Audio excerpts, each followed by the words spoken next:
Viewers, মনে হচ্ছে পাখির জন্য সুখবর।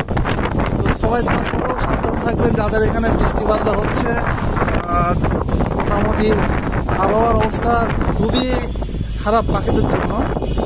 তো তারা অবশ্যই সবাই সাবধানে থাকবেন। পাখির গায়ে যেন সরাসরি বৃষ্টির বাতাস না লাগে, বৃষ্টির পানি না লাগে। এবং দেখতে পাচ্ছেন মোটামুটি আমাদের এখানের অবস্থাটা খুবই খুবই খুবই মেঘ হয়েছে।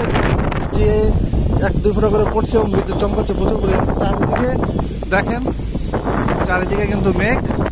তো মোটামুটি যাই, সবাই ভালো থাকবেন, সুস্থ থাকবেন, পাখির প্রতি সবাই যত্নশীল হবেন, খেয়াল রাখবেন। আসসালামু আলাইকুম।